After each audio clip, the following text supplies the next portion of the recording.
खबर है उत्तर प्रदेश के जनपद बुलंदशहर से, जहां जनपद के शांति नगर इलाके के रहने वाले साहब रिजवी की कहानी विदेश जाने का सपना देखने वाले हर युवा के लिए एक बड़ी चेतावनी है। बताते चले कि कंप्यूटर ऑपरेटर की अच्छी नौकरी के लालच में उन्होंने एजेंटों को 2 लाख दिए और डोंकी रूट के जरिए मलेशिया पहुंच गए, जहां उन्हें परेशान किया गया और बंधुआ मजदूरी का शिकार होना पड़ा। पीड़ित साहब रिजवी ने बताया कि एजेंट्स ने उसे डोंकी रूट से वाया थाईलैंड मलेशिया भेज दिया, जबकि एजेंट्स द्वारा साहब रिजवी को बताया गया था मलेशिया कंप्यूटर ऑपरेटर की नौकरी मिलेगा, लेकिन डोंकी रूट की मदद से मलेशिया पहुंचते ही साहब का पासपोर्ट जब्त कर लिया गया।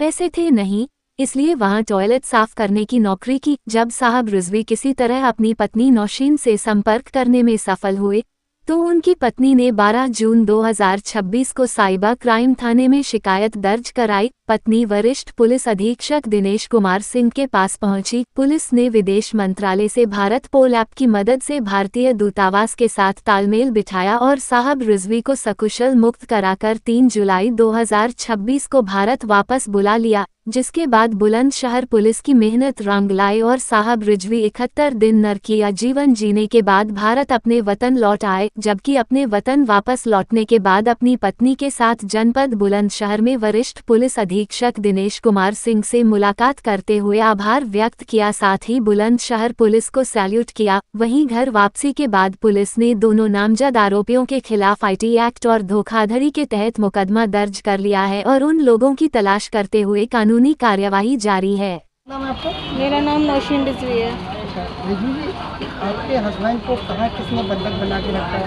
कितने दिन वो बंधक रहे थे? वो 71 डेज बंधक बने रहे वहाँ मलेशिया में। और मेरे ही मोहल्ले का एक एजेंट है फजलू, उसने ये अकबर इलाही एजेंट से दिल्ली में मिलवाया।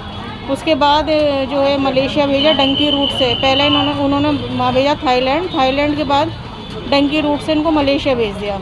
उसके बाद मजदूर बना के इन्होंने काम कराया, और जबकि कंप्यूटर ऑपरेटर के लिए सिलेक्शन हुआ था इनका।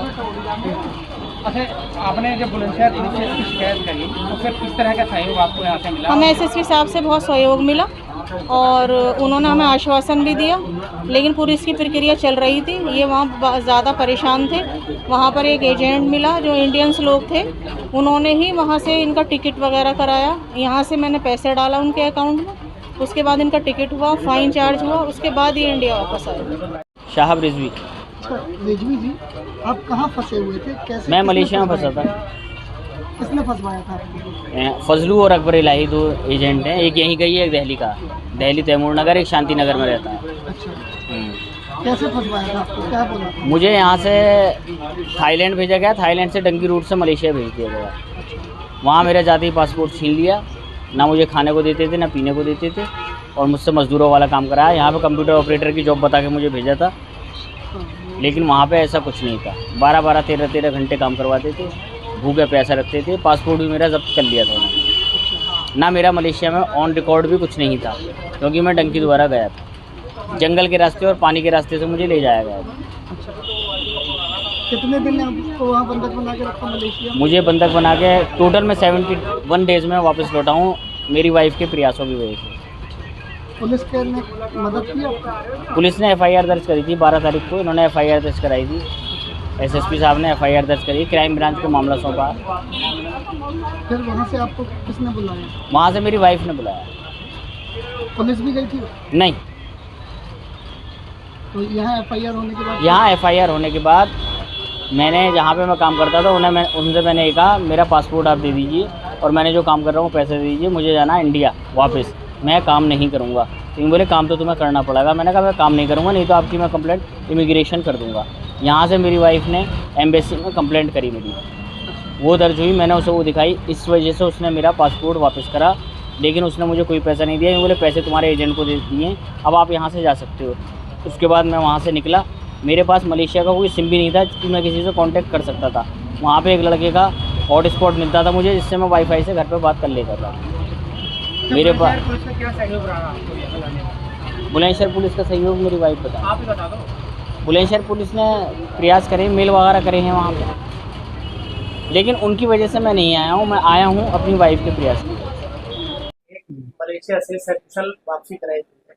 ये पूरा प्रकरण क्या था, कितने दिनों में वापसी हुई है और किस रूप से इसको मलेशिया भेजा अ, 12/6/2026 को नौशीन रिजवी नामक एक महिला ने साइबर थाने में मुकदमा पंजीकृत करवाया था कि उनके पति को नौकरी का झांसा देकर मलेशिया भेजा गया है और उनको लालच दिया गया कि कंप्यूटर ऑपरेटर बनाया जाएगा। उनसे लगभग 2 लाख रुपए लिए गए, लेकिन वहाँ पे जब मलेशिया में उसका पति पहुँचता है तो उसको बंधुआ मजदूर बना लिया गया, उसका पासपोर्ट जब्त कर लिया गया और उसको जो नौकरी थी वो न करा के उसे मजदूरों की नौकरी कराई गई।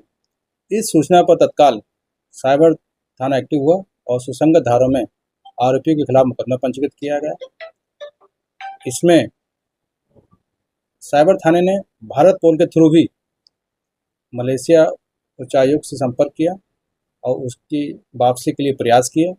इसके साथ साथ जो अभियुक्त थे उनकी भी धरपकड़ के प्रयास किए जा रहे हैं और इधर से भी प्रयास किए गए उनके रिलेटिव के माध्यम से, ताकि उसको विक्टिम को वापस कराया सके।